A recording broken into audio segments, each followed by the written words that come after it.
Слабости на изборниот законник кој на брзина без консултација е донесен во законодавниот дом. Пред време стартува на кампањата на председателските кандидати, нејасно финансирање, проблеми кај гласачите чии што лични карти се истечени и се избришени од избирачкиот список, се дел од неправилностите на што забележа мисијата ОПСЕ од Ихара.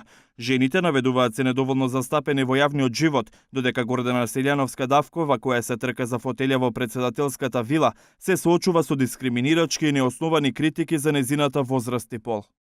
Само 4 од 26 министри во владата се жени, а само 6 од 81 градоначалници. Женските права и родовата еднаквост се уште не се пројавија како истакнати прашања во кампањата. Господјата Селјановска-Давкова се соочи со негативни родови стереотипи на социјалните медиуми, например коментари за незиниот изглед.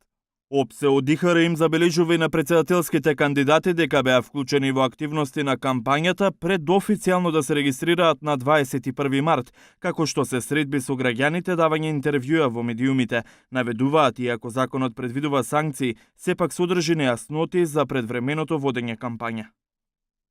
Во согласност со изборниот законник, официјалниот период на кампања почна на 1 април и ќе заврши 24 часа пред денот на изборите.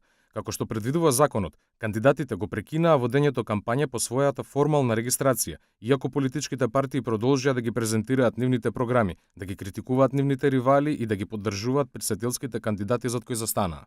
Извештајот е за периодот од 11 март до 2 април.